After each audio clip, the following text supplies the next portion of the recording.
नमस्कार मित्रांनो, नैसर्गिक उपचार मराठी आपल्या अत्यंत खास व्हिडिओमध्ये तुमचं मनपूर्वक स्वागत आहे। जर तुमचं वय 65, 70 किंवा 80 वर्षापेक्षाही अधिक असेल आणि आता तुमचे पाय पूर्वीसारखी ताकद, स्थिरता आणि विश्वासाने तुमची साथ देत नसेल, जर गुडघे आणि सांध्यांमध्ये सतत वेदना, ताठरपणा आणि वारंवार येणाऱ्या गोळ्यामुळे तुम्हाला घरच्या 4 भिंतीमध्येच राहावं लागतं असेल, तर कृपया ही गोष्ट साधी समजण्याची चूक अजिबात करू नका। कदाचित हा तुमच्या शरीराकडून मिळणारा असा महत्त्वाचा इशारा असेल जो वेळेवर सावध होण्यासाठी तुम्हाला मिळत आहे। एक काळ असा होता की तुम्ही तुमच्या नातवंडासोबत मंदिराच्या पायऱ्या न थांबता सहज चढायच्यात, गावातील यात्रेत किंवा जत्रेत तासानतास फिरायच्यात, मित्रांना भेटण्यासाठी बाजारात पायी जायच्यात। पण आज त्या सगळ्या आठवणी फक्त मनातच उरल्या आहेत। परिस्थिती अशी झाली आहे की स्वतःच्या घरात बाथरूमपर्यंत चालत जाणं सुद्धा एखादं मोठं आव्हानासारखं वाटू लागलं आहे। प्रत्येक पाऊल टाकताना पायामध्ये तीव्र वेदना होत असल्यासारखं जाणवतं आणि पडण्याची भीती सतत मनात घर करून बसलेली असते। पण आज मी तुम्हाला एक ठाम आश्वासन देते, जर तुम्ही हा व्हिडिओ शेवटपर्यंत काळजीपूर्वक बघा आणि मी सांगणाऱ्या गोष्टी योग्य पद्धतीने अंमलात आणल्या तर अवघ्या 15 दिवसात तुमच्या अशक्त आणि थरथरणाऱ्या पायांमध्ये पुन्हा नवसंजीवनी मिळण्यासारखी ताकद जाणवू शकते। इतकंच नाही तर तुम्ही पाय पुन्हा मजबूत, स्थिर, चपळ आणि पूर्वीपेक्षा अधिक सक्षम वाटू शकतात। आता तुमच्या मनात प्रश्न येत असेल की हे नेमकं शक्य कसं आहे, तर मी अगदी स्पष्ट सांगते, यात कोणताही जादू नाही, कोणताही चमत्कार नाही। हा परिणाम आयुर्वेदात सांगितलेल्या अशा 5 अमूल्य उपायांचे आहे, ज्यातील बहुतेक गोष्टी तुमच्या स्वतःच्या स्वयंपाकघरात सहज उपलब्ध असतात। फक्त त्या पाण्यात भिजवून योग्य पद्धतीने कशा खायच्या हे जाणून घेणे आणि त्यांच्या नियमित अवलंब करणे महत्त्वाचं आहे। पण व्हिडिओमध्ये पुढे जाण्या अगोदर जर तुम्ही आपल्या चॅनलवरती नवीन असाल तर चॅनलला नक्की सबस्क्राईब करा आणि बेल आयकॉनवरती प्रेस करून घ्या। असेच महत्त्वाचे व्हिडिओ आपल्या चॅनलवरती येत असतात, म्हणून नक्की सबस्क्राईब करा। माझ्याकडे एक 76 वर्षाचे सदानंद काका उपचारासाठी आले होते। ते निवृत्त शाळेचे शिक्षक होते। तीव्र वेदनांमुळे त्यांची अवस्था इतकी बिघडली होती की त्यांना व्हीलचेअरचा आधार घ्यावा लागत होता। त्यांच्या मुलींनी डोळ्यात अश्रू आणून मला सांगितले, मॅडम, बाबा आता त्यांच्या नातवांसोबत थोडा वेळ बसून खेळूही शकत नाहीत। पण मी सांगितलेल्या उपायांपैकी एक गोष्ट त्यांनी नियमितपणे पाण्यात भिजवून खायला सुरुवात केली आणि अवघ्या 10 दिवसात ते स्वतः चालत माझ्या दवाखान्यात आले। हसत त्यांनी मला सांगितलं, मॅडम, असं वाटतंय जणू माझ्या पायांना पुन्हा नवी ताकद मिळाली आहे। त्यांच्या डोळ्यातील आनंद, अश्रू आणि चेहऱ्यावर परतलेलं हास्य पाहून माझं मन खूप भरून आलं। आणि मला अजिबात असं वाटत नाही की तुम्ही किंवा तुमच्या घरातील कोणत्याही ज्येष्ठ व्यक्तींना वाढतं वय म्हणजेच फक्त वेदना, अशक्तपणा आणि असहाय्यता असं मानून घ्यावं। 2025 मध्ये प्रकाशित झालेल्या जागतिक आरोग्य संघटनेच्या अहवालानुसार 70% अधिक ज्येष्ठ नागरिकांमध्ये पाय कमकुवत होण्याची आणि वेदना होण्याची मुख्य कारण म्हणजेच कॅल्शियम, व्हिटॅमिन डी आणि प्रथिनाची गंभीर कमतरता असते। एखादा असाध्य आजार नव्हे। तसेच एम्स नवी दिल्ली येथे करण्यात आलेल्या एक संशोधनात असे आढळून आले की योग्य आहार योग्य पद्धतीने घेतल्यास 90 वर्षाच्या वयातही हाडांची मजबूती लक्षणीयरित्या वाढवता येऊ शकते। मग सांगा, त्या खास उपायांबद्दल जाणून घेण्यासाठी तुम्ही तयार आहात का, जे तुमच्या पायांमधील वेदना, ताठरपणा आणि अशक्तपणा हळूहळू कमी करण्यास मदत करू शकतात? तुम्हालाही कोणाच्याही आधाराशिवाय आणि न डगमगता आपल्या नातवांचं किंवा नातीचा हात धरून मंदिरापर्यंत चालत जायचं आहे का? जर तुमचं उत्तर होय असेल तर हा व्हिडिओ शेवटपर्यंत नक्की पहा, कारण आज मी तुमच्यासोबत अशा 5 खास गोष्टींची माहिती शेअर करणार आहे, ज्या रात्रभर पाण्यात भिजवून सकाळी योग्य प्रमाणात खाल्ल्यास तुमच्या हाडांना आवश्यक पोषण मिळण्यास मदत होऊ शकते। त्यामुळे वाढत्या वयातही चालणं, उठणं, बसणं आणि दैनंदिन हालचाली अधिक सहज वाटू शकतात। तसेच या व्हिडिओच्या शेवटी मी तुम्हाला अशा 3 आयुर्वेदिक सवयींबद्दल सांगणार आहे, ज्या या उपायांसोबत अंगीकारल्यास त्यांचा अधिक चांगला फायदा मिळू शकतो। त्यामुळे खाली कमेंटमध्ये नक्की लिहा, हो मॅडम। जर तुम्हालाही तुमचे पाय अधिक मजबूत आणि सक्षम ठेवायचे असतील, तसेच तुम्ही महाराष्ट्रातील कोणत्या जिल्ह्यातून हा व्हिडिओ पाहत आहात हेही नक्की सांगा। तुम्ही पुणे, नाशिक, नागपूर, कोल्हापूर, छत्रपती संभाजीनगर नांदेड किंवा इतर कोणत्याही जिल्ह्यातून पाहत असाल, तुमची प्रतिक्रिया मला नक्की कळवा. नैसर्गिक उपचार मराठी परिवारातील प्रत्येक कमेंट मी मनापासून वाचते आणि तुमच्या प्रतिसादाची आतुरतेने वाट पाहते. पहिला उपाय ऐकल्यावर तुम्हालाही आश्चर्य वाटू शकतं, त्यामुळे हा व्हिडिओ मध्येच अजिबात सोडू नका. मित्रांनो, पाय वारंवार डगमगणे, गुडघ्यामध्ये सतत वेदना होणे किंवा बराच वेळ बसून राहिल्यानंतर सांध्यांमध्ये ताठरपणा जाणवणे ही साधी समस्या नाही. अनेक वेळा हा तुमच्या शरीराकडून मिळणारा महत्त्वाचा संकेत असू शकतो की हाडे आणि स्नायूंना आवश्यक पोषक घटक पुरेशा प्रमाणात मिळत नाहीत. प्रत्येकाचीच इच्छा असते की सकाळी उठल्यानंतर कोणत्याही वेदनेशिवाय घरच्या अंगणात निवांत फेरफटका मारता यावा, नातवंडांना शाळेत सोडता यावं किंवा जुन्या मित्रांसोबत बसणं, गप्पा मारता याव्यात. पण पायातील वेदना केवळ शरीरालाच मर्यादित करत नाहीत, तर मनालाही खचवतात. सतत पडण्याची भीती मनात राहते आणि या वयात हाड मोडलं तर त्यातून सावरणं कठीण जाईल अशी चिंता सातवत राहते.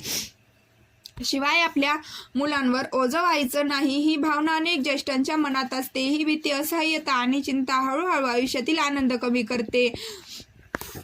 मात्र योग्य आहार, नियमित हालचाल आणि आरोग्यदायी सवयी अंगीकारल्यास अनेकांना चांगला फरक जाणवू शकतो.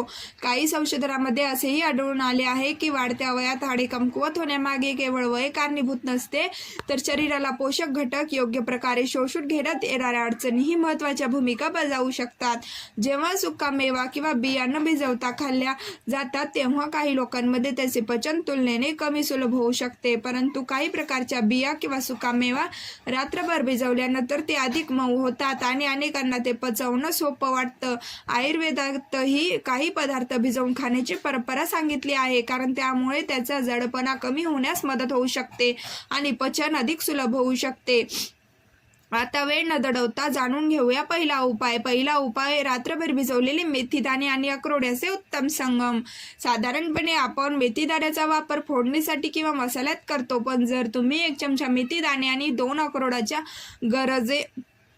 गराचे तुकडे एका ग्लास स्वच्छ पाण्यात रात्रभर भिजत ठेवले तर सकाळी ते खाणे हा अनेकांसाठी आरोग्यदायी पर्याय ठरू शकतो. मेथीदाण्यांमध्ये कॅल्शियम, लोह, तंतुमय घटक आणि दाहे कमी करण्यास मदत करणारे काही नैसर्गिक घटक आढळतात, तर अक्रोडामध्ये ओमेगा 3 फॅटी ॲसिड्स, प्रथिने आणि इतर उपयुक्त पोषक द्रव्य असतात, जी शरीराची सर्वांगीण आरोग्यासाठी उपयुक्त मानली जातात. संतुलित आहाराचा भाग म्हणून या दोन्ही गोष्टींची योग्य प्रमाणात समावेश केल्यास स्नायू आणि हाडांच्या आरोग्याला आधार मिळण्यास मदत होऊ शकते. जेव्हा या दोन्ही गोष्टी रात्रभर पाण्यात व्यवस्थित भिजतात तेव्हा त्यामधील काही नैसर्गिक संयुगे कमी होण्यास मदत होते, ज्यामुळे अनेकांना त्यांचे पचन अधिक सुलभ वाटू शकते. त्यामुळे शरीराला त्यातील पोषक घटक अधिक सहज उपलब्ध होण्यास मदत होऊ शकते. काही संशोधनामध्ये भिजवलेल्या मेथीदाणे आणि अक्रोडाचे संतुलित आहाराचा भाग म्हणून वापर हाडे आणि स्नायूंच्या आरोग्यासाठी उपयुक्त ठरू शकतो असे सूचित करण्यात आले आहे की मात्र यांचा परिणाम प्रत्येक व्यक्तीमध्ये वेगळा असू शकतो. माझ्याकडे 72 वर्षाच्या सुशीला ताई उपचारासाठी आल्या होत्या. त्या पुणे जिल्ह्यातील रहिवासी होत्या. त्यांच्या गुडघ्यामध्ये इतके तीव्र वेदना होत्या की त्यांना जिने चढणं सुद्धा कठीण झालं होतं. मी त्यांना हा उपाय नियमितपणे करण्याचा सल्ला दिला. सुरुवातीला त्यांनी हसतच सांगितलं, मॅडम मेथीदाणे खूप कडू लागतात, मी ते कसे खाऊ? पण त्यांनी संयम ठेवून हा उपाय नियमित सुरू ठेवला. काही दिवसांनी त्यांनी मला फोन करून आनंदाने सांगितलं, मॅडम आज मी कोणताही त्रास न होता 3ऱ्या मजल्यापर्यंत जिने चढले. त्यांच्या आवाजातील आत्मविश्वास आणि आनंद ऐकून मलाही खूप समाधान वाटलं. हा उपाय करण्याची पद्धत अतिशय सोपी आहे. रात्री झोपण्यापूर्वी 1 चमचा मेथीदाणे आणि 2 अक्रोडाचे तुकडे 1 ग्लास स्वच्छ पाण्यात भिजत ठेवा. सकाळी उठल्यानंतर ते पाणी प्या आणि नंतर मेथीदाणे व अक्रोड व्यवस्थित चावून खा. जर तुम्हाला मधुमेह असेल तर हा उपाय सुरू करण्यापूर्वी तुमच्या डॉक्टरचा किंवा आहार तज्ञाचा सल्ला घ्या, कारण प्रत्येक व्यक्तीची प्रकृती आणि गरज वेगळी असते. खाली कमेंटमध्ये नक्की द्या, हो मॅडम, जर तुम्ही हा उपाय करून पाहणार असाल. आता जाणून घेऊया दुसरा उपाय आहे काळे तीळ आणि मनुका याची प्रभावी संगम. मित्रांनो, आयुर्वेदामध्ये काळ्या तिळांना हाडांच्या आरोग्यासाठी अत्यंत महत्त्वाचे मानले जाते. जेव्हा काळे तीळ आणि मनुका रात्रभर पाण्यात भिजवून सकाळी खाल्ले जातात तेव्हा ते संतुलित आहाराचा एक चांगला भाग ठरू शकतात. काळ्या तिळांमध्ये कॅल्शियम, लोह, तांबे आणि इतर अनेक आवश्यक खनिजे असतात, जे हाडांच्या आरोग्यासाठी उपयुक्त मानली जातात. तर मनुकांमध्ये पोटॅशियम, बोरॉन आणि नैसर्गिक अँटीऑक्सिडंट्स आढळतात, जे शरीराच्या सर्वांगीण कार्यासाठी महत्त्वाचे असतात. रात्रभर भिजवल्यामुळे तिळाचा बाहेरील भाग मऊ होतो, त्यामुळे अनेकांना ते चावून आणि पचवणं अधिक सोपं वाटतं. काही संशोधनामध्ये नियमित संतुलित आहारासोबत या पदार्थांचा समावेश केल्याने हाडे आणि स्नायूंच्या आरोग्यास मदत होऊ शकते, असे नमूद करण्यात आले आहे. मात्र कोणताही एक उपाय सर्वांसाठी सारखाच परिणाम देईल याची हमी देता येत नाही. माझ्याकडे छत्रपती संभाजीनगर जिल्ह्यातील 80 वर्षाचे कृष्णकुमार काका आले होते. चालताना त्यांचे पाय वारंवार डगमगत होते आणि त्यामुळे त्यांच्या मनात सतत पडण्याची भीती होती. त्यांनी मला विचारलं, मॅडम, मी पुन्हा माझ्या छोट्याशा बागेत जाऊन माझ्या आवडत्या गुलाबाची काळजी घेऊ शकेन का? मी त्यांना उपाय, योग्य आहार आणि नियमित हलका व्यायाम याचा सल्ला दिला. काही दिवसांनी त्यांच्या मुलांनी मला एक छायाचित्र पाठवले. त्या फोटोमध्ये कृष्णकुमार काका त्यांच्या बागेत हस्तमुख उभे होते.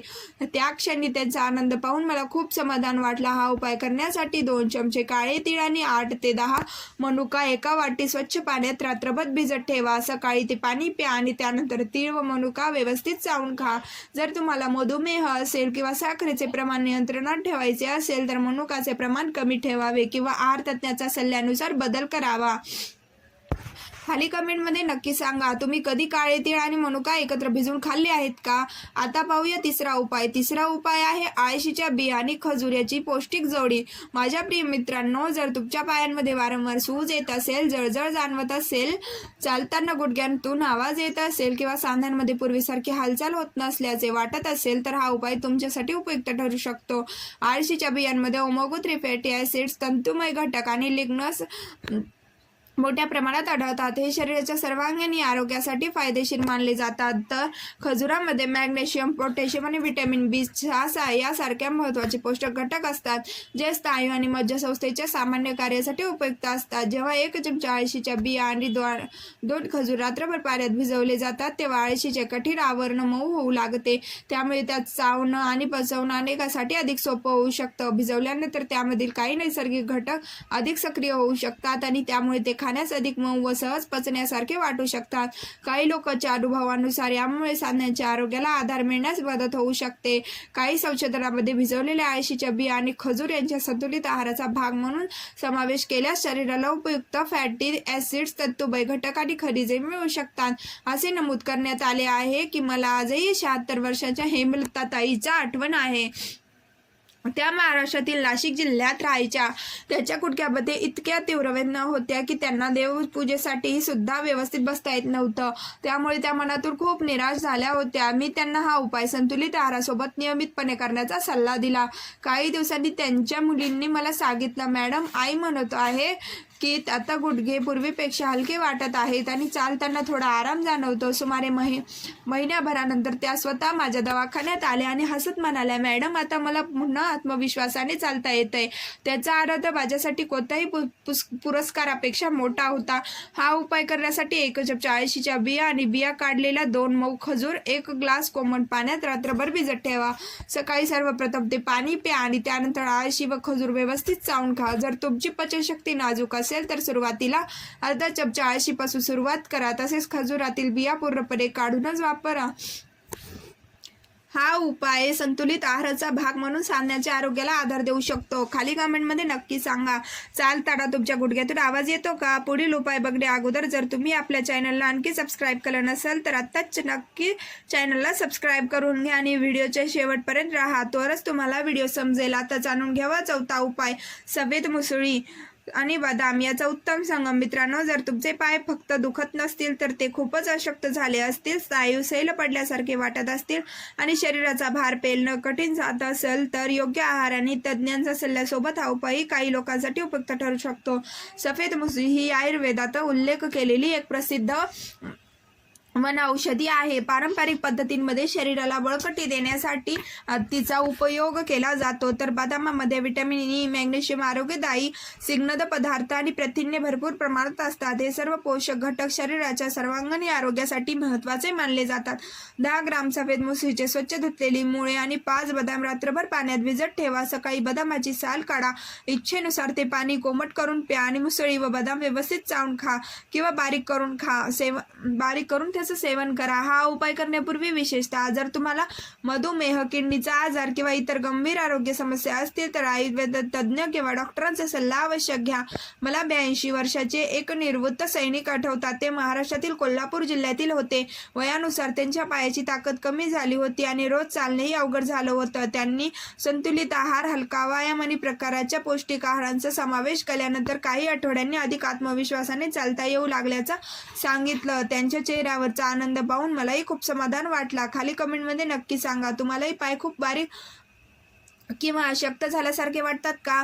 आता येतो 5वा आणि शेवटचा उपाय, बडीशोप आणि मखाने यांची विशेष जोडी। बंधूंनो आणि भगिनींनो, जर रात्री झोपेत वारंवार पायात गोळे येत असतील, त्यामुळे झोप मोडत असेल आणि दुसऱ्या दिवशी दिवसभर थकवा जाणवत असेल तर योग्य आहारासोबत हा उपाय काही लोकांनी उपयोगी वाटू शकतो।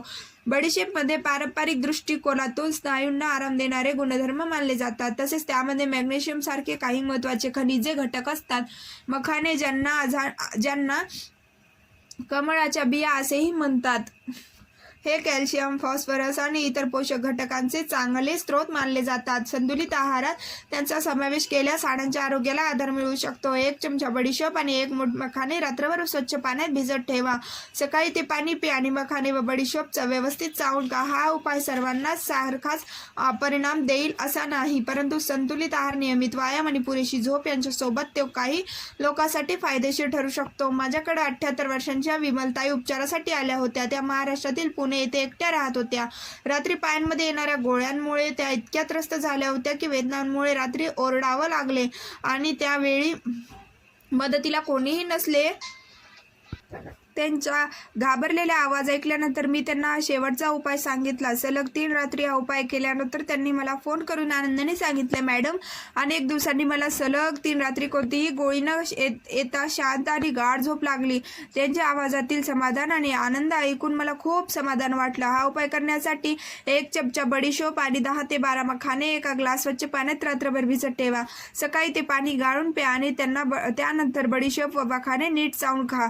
चवीसाठी थोडीशी खडीसाखर घालू शकता, मात्र जर तुम्हाला मधुमेह असेल तर खडीसाखर टाळा आणि मखाण्याचं प्रमाणही मर्यादित ठेवा। काही लोकांना हा उपाय रात्री येणाऱ्या गोळ्याचा त्रास कमी करण्यास आणि पायांना अधिक आरामदायी वाटण्यास मदत करू शकतो। खाली कमेंटमध्ये नक्की सांगा, तुम्हालाही रात्री पायात गोळे आल्यामुळे अचानक जाग येते का? तर मित्रांनो, हे होते ते 5 सोपे उपाय जे योग्य आहाराचा भाग म्हणून वापरल्यास पायांमध्ये अशक्तपणा, ताठरपणा, वेदना आणि गोळे यांचा त्रास कमी होण्यास काही लोकांना मदत होऊ शकते। हे कोणताही महागडे उपचार नाही तर आपल्या स्वयंपाकघरात सहज उपलब्ध असलेल्या साध्या गोष्टी आहेत। आयुर्वेदामध्ये अशा अनेक पारंपरिक पद्धतीचा उल्लेख आढळतो, तर आधुनिक पोषणशास्त्र ही संतुलित आहाराचे महत्त्व अधोरेखित करते। काही संशोधनामध्ये असे दिसून आले आहे की संतुलित आहार, नियमित व्यायाम, पुरेशी प्रथिने, कॅल्शियम, व्हिटॅमिन डी आणि आरोग्यदायी जीवनशैली याचा एकत्रित अवलंब केल्यास वाढत्या वयात हाडे आणि स्नायू आरोग्याला चांगला आधार मिळू शकतो। त्यामुळे हा उपायाकडे चमत्कार म्हणून नव्हे तर निरोगी जीवनशैलीचा एक भाग म्हणून पाहणे अधिक योग्य ठरेल। आता जाणून घेऊया अशा 3 आयुर्वेदिक सवयी ज्या या उपायांसोबत अंगीकारल्यास आरोग्याला अधिक फायदा होऊ शकतो। पहिली सवय, सकाळी उठल्यानंतर कोमट पाणी पिण्याची सवय लावा। काही जण त्यामध्ये अर्धा लिंबाचा रस घालतात। हे शरीराला ताजेतवाने वाटण्यास मदत करू शकते, मात्र आम्ल, पित्त किंवा इतर पोटाच्या तक्रारी असल्यास डॉक्टरांचा सल्ला घेऊनच हा उपाय करा। दुसरी सवय, रोज सकाळी सूर्यप्रकाशात साधारण 15 ते 20 मिनिटे वेळ घालवा। यामुळे शरीरात व्हिटॅमिन डी तयार होण्यास मदत होते, जे हाडाच्या आरोग्यासाठी महत्त्वाचे मानले जाते। तिसरी सवय, रात्री झोपण्यापूर्वी मोहरीच्या तेलाने किंवा तुमच्या त्वचेला अनुरूप तेलाने पाय आणि गुडघ्यांची हलक्या हाताने मालिश करा। यामुळे स्नायूंना आराम मिळण्यास आणि रक्तभिसरण सुधारण्यास मदत होऊ शकते। या 5 उपायांपैकी तुमच्यासाठी योग्य वाटणारा एखादा उपाय आणि या 3 सवयी नियमितपणे अंगीकारून काही आठवडे सातत्याने करून पहा। योग्य आहार, नियमित हालचाल आणि डॉक्टरांनी दिलेल्या उपचारांसोबत या सवयींची अवलंब केल्यास अनेकांना शरीरात हलकेपणा आणि चांगला बदल जाणवू शकतो। आता मला कमेंटमध्ये नक्की सांगा, या 5 उपायांपैकी तुम्ही सर्वप्रथम कोणता उपाय करून पाहणार आहात आणि या 3 आरोग्यदायी सवयी तुम्ही तुमच्या दैनंदिन जीवनात समाविष्ट करणार आहात का? जरी माहिती तुम्हाला उपयुक्त वाटली असेल तर ती तुमच्या घरातील ज्येष्ठ व्यक्ती, आई वडील, नातेवाईक आणि मित्रपरिवारांसोबत नक्की पोहोचवा। कदाचित तुमच्या एका शेअरमुळे एखाद्याला निरोगी जीवनशैलीची प्रेरणा मिळू शकते। व्हिडिओ आवडला असेल तर त्याला नक्की लाईक करा, तुमच्या मित्रपरिवारांसोबत शेअर करा आणि अशाच आरोग्यविषयक उपयुक्त माहितीसाठी नैसर्गिक उपचार मराठी या चॅनलला नक्की सबस्क्राईब करा। धन्यवाद।